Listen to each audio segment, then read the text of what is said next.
आज की क्लास में ढेर सारे शब्दों को पढ़ेंगे। 100 वर्ड्स एकदम नोट कर लो।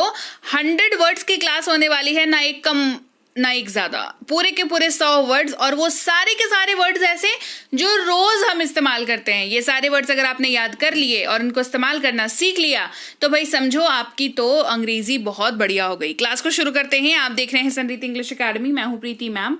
सब्सक्राइब करके बेल नोटिफिकेशन ऑन कर देना ताकि आगे के आने वाली क्लासेस की नोटिफिकेशंस आपको मिलती रहें और आप समय पर आकर के क्लासेस को अटेंड कर पाएं। सबसे पहला शब्द है अपने बारे में मैं, जिसकी अंग्रेजी होती है आई। आप, तुम या तू इस्तेमाल करते हैं यू का। हम लोग, हम सब, वी इस्तेमाल होता है। वे लोग, वे सब, दे शब्द का इस्तेमाल करते हैं। वह अगर पुरुष के लिए इस्तेमाल कर रहे हैं तो ही इस्तेमाल होगा। यह या इस, दिस का इस्तेमाल करेंगे किसी वस्तु के लिए जब बात होती है मोस्ट ऑफ द टाइम्स। वह, दैट का इस्तेमाल करेंगे। इन या ये सब, दीज का इस्तेमाल करेंगे।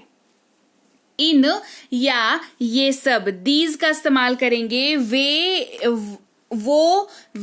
या वो सब, दोज का इस्तेमाल करेंगे। कोई भी इस्तेमाल करेंगे एनी वन। किसका यूज करेंगे? Any one. परंतु इस्तेमाल करेंगे बट का। लगभग, जब किसी चीज की श्योरिटी नहीं हो, लगभग की बात हो, तो लगभग के लिए बट वर्ड का यूज करेंगे। लगभग के लिए, माफ कीजिएगा, परंतु के लिए बट का यूज करेंगे। लगभग के लिए अबाउट का यूज करेंगे। फिर देन का यूज करेंगे। THEN, then. अंग्रेजी में दो तरह के होते हैं, THEN देन और THAN दैन। तो देन का यूज करेंगे फिर के लिए। बहुत, जब मात्रा की बात हो तो मैनी का यूज करेंगे। यहां लोकेशन की बात हो, यहां के बारे में बात हो, जहां पर आप हैं उस टाइम पे, तो हियर का इस्तेमाल करेंगे। HERE, हियर का। नहीं इस्तेमाल करेंगे नो का, NO, नो।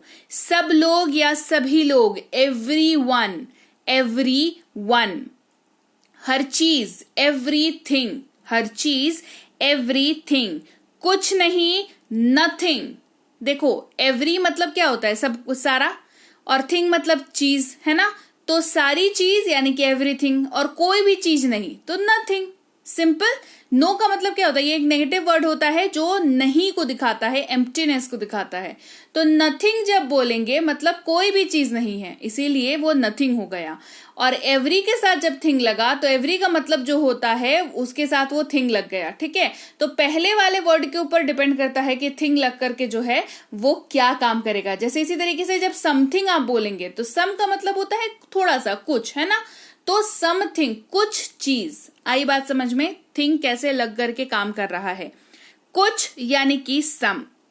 के लिए फॉर वर्ड का यूज करते हैं। ये फॉर का बहुत ही बेसिक यूज है और रेगुलर यूज है। फॉर का इससे अपर लेवल यूज भी होता है, एडवांस यूजेज भी होता है।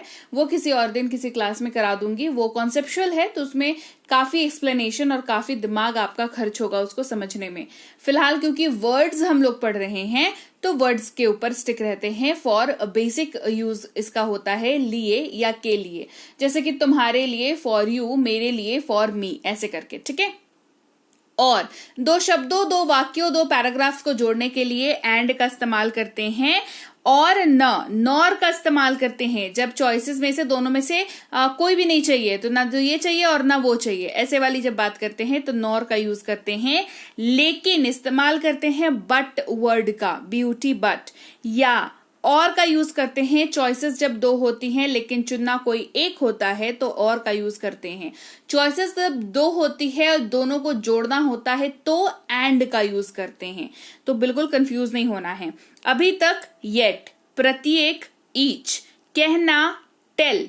दयालु दो तरह से यूज होता है। एक तो दयालु जो है उसकी अंग्रेजी जो है वो काइंड होती है, और काइंड दो तरीकों से यूज को होता है। ठीक है, काइंड एक तो दयालु है, किसी का कोई बहुत दयालु है तो बहुत काइंड हार्टेड है, बहुत दयालु दिल है उसका, काइंड है ना। ठीक है, इसके अलावा सामान, जब किसी सामान की वैरायटी अवेलेबल हो तो कहेंगे ये कई प्रकार है, यानी कि काइंड। तरह या प्रकार, इसके जगह पर भी अंग्रेजी में काइंड वर्ड का ही हम यूज करते हैं।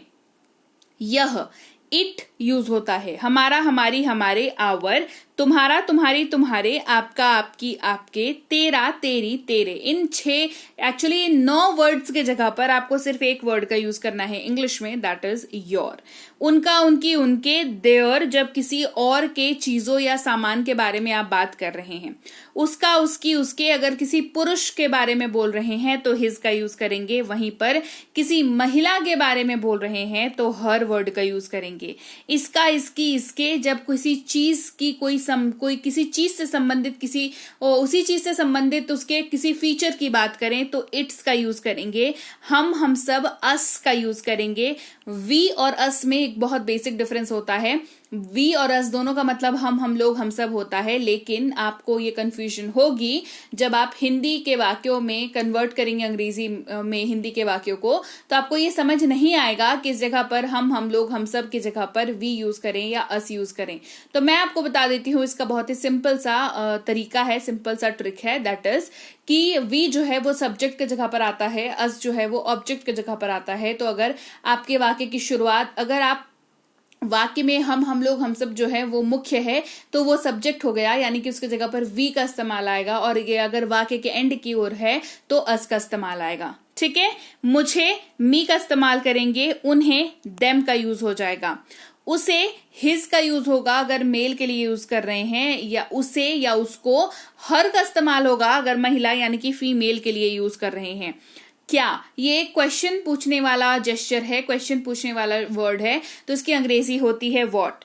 कौन, किसी व्यक्ति के बारे में सवाल पूछने के लिए हु। कौन सा, किसी सामान के बारे में चॉइस पूछने के लिए विच। क्यों इस्तेमाल करते हैं वाई का, कब इस्तेमाल करते हैं व्हेन, कैसे हाउ, किसका हुज, किसको हुम।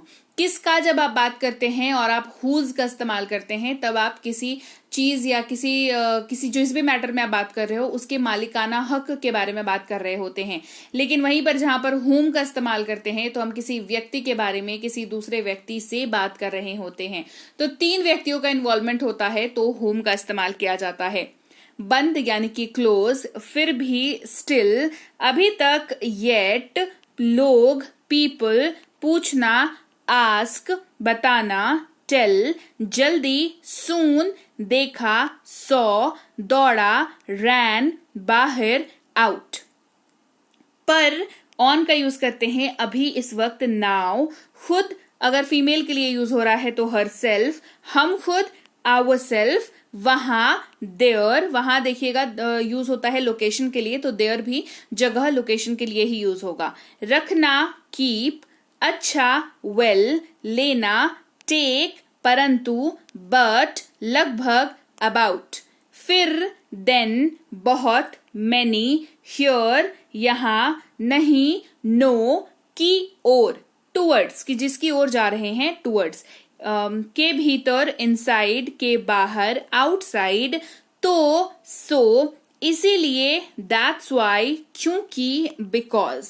पास, नियर, दूर, फार, खींचना, पुल, धकेलना, पुश। मॉल वगैरह में आपने देखा होगा गेट पे लिखा रहता है पुल और पुश। तो मैंने अच्छे लोगों को इसमें कंफ्यूज होते हुए देखा है।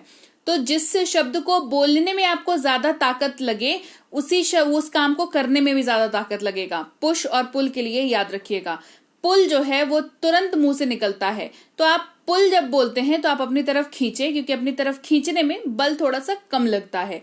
और पुश जब आप बोलते हैं तो मुंह से ज्यादा आवाज निकलती है और आप धकेलते हैं किसी चीज को, तो उसमें आपकी शारीरिक ताकत भी ज्यादा लगती है। तो जबान का भी ज्यादा काम हो रहा है और शारीरिक ताकत का भी ज्यादा काम हो रहा है। तो इसको ऐसे आप याद रख सकते हैं। मुझे याद है मैंने जिसको भी आज तक ये ट्रिक बताई है उसने फिर कभी भी दोबारा पुश और पुल में गलती तो नहीं की है। आप में से कौन कौन इसको इस्तेमाल करने वाला है जरूर कमेंट करके बताइएगा। दबाना, प्रेस, खुला हुआ, ओपन, थोड़ा, लिटिल, कुछ, फ्यू, सब या सभी, ऑल, भी, ऑल्सो। हर जगह, एवरीवेयर, कहीं भी नहीं, नोवेयर, अधिक, मोर, कम, लेस, पहले, बिफोर, बाद, आफ्टर, आज, टुडे, आज रात, टुनाइट बीता हुआ कल, यस्टरडे आने वाला कल, टुमारो। ये 4 वर्ड्स बेहद इंपॉर्टेंट है जब आप रेगुलर लाइफ में इंग्लिश बोलते हैं, बिकॉज ये बेसिक है। सी आज का मतलब टुडे होता है, कल का मतलब टुमारो होता है, बीते हुए कल का मतलब यस्टरडे होता है। ये बेसिक अगर आपको नहीं आएगा तो शुरुआत यहीं से करिए बेसिक का मतलब। तो लीजिए भाई, ये थी आज की क्लास। तो क्लास अगर आप यहां तक देख रहे हैं, इसका मतलब है कि आप बहुत सीरियस हैं अंग्रेजी बोलने को लेकर के, और यकीन मानिए ये क्लास आपके बहुत काम आएगी अंग्रेजी बोलने को लेकर के। तो क्लास कैसी लगी कमेंट करके मुझे जरूर बता दीजिएगा। क्लास को लाइक और शेयर तो आपने कर ही दिया होगा। आप देख रहे हैं संरीति इंग्लिश अकेडमी, मैं हूं प्रीति मैम। सब्सक्राइब करके बेल नोटिफिकेशन भी फटाफट से ऑन कर दीजिए। इसके अलावा हमारी जो ऐप है संरीति इंग्लिश अकेडमी, सेम नाम से ऐप है, वहां पर आपको बेसिक से प्रो स्पोकन इंग्लिश का कोर्स, इंग्लिश राइटिंग का कोर्स जिसमें आप अंग्रेजी लिखना सीखते हैं, इंग्लिश ग्रामर का कोर्स, इंग्लिश रीडिंग का कोर्स आपको मिल जाएगा ऐप पर। इसके अलावा अंग्रेजी पढ़ने में अगर दिक्कत आती है, स्पेलिंग्स में दिक्कत आती है, तो ये अंग्रेजी पढ़ने का रामबाण ट्रिक, ये जो किताब है ये अमेजॉन पर अवेलेबल है।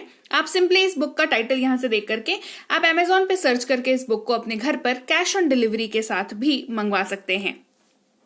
इसके अलावा अगर आपको ई बुक्स की जरूरत है, तो चाहे वो वर्ड मीनिंग की ई बुक हो, टेंसेस की हो, आपके स्पोकन इंग्लिश की हो, ग्रामर की हो, या मिनी स्पोकन इंग्लिश स्ट्रक्चर्स की हो, जो कि क्विक रिवीजन का आपको मौका देती है, क्विक समझने का आपको मौका देती है, ये सारी की सारी ई बुक्स जो है हमारी ऐप पर अवेलेबल है। ऐप में जाकर के आप इनको इजीली वहां पर ले सकते हैं। इसके अलावा हमारी क्लास, हमारी पेड क्लास या किसी भी तरीके की अंग्रेजी को लेकर के समस्या अगर आपको आ रही है, तो इस नंबर पर व्हाट्सएप मैसेज करके आप हमारे साथ संपर्क कर सकते हैं, हमारे ग्रुप में जुड़ सकते हैं। और इस किताब को मंगवाने के लिए भी आप सिंपली इस नंबर पर व्हाट्सएप मैसेज करके भी इस किताब को अपने पास मंगवा सकते हैं। और हमारा ऐप कुछ ऐसा दिखता है गूगल प्ले स्टोर पर, वहां पे आपको यहाँ पर इंस्टॉल कर लेना है ऐप को अपने मोबाइल पर। इसके अलावा व्हाट्सएप का ग्रुप हमारा जरूर ज्वाइन करके रखें, रोज की फ्री क्लासेस आपको मिल जाती हैं। टेलीग्राम का चैनल हमारा जरूर ज्वाइन करके रखें, वहां पर भी आपको क्लासेस मिल जाती हैं, कुछ इंपॉर्टेंट अनाउंसमेंट होता है वो भी आपको पता चल जाता है, और ऐसे आप जो है अंग्रेजी के संपर्क में बने रहते हैं। तो thank you so much for watching आज की क्लास को। मैं आपसे मिलूंगी आपकी अगली क्लास में। Till then thank you so much for watching. Stay tuned to Sanriti English.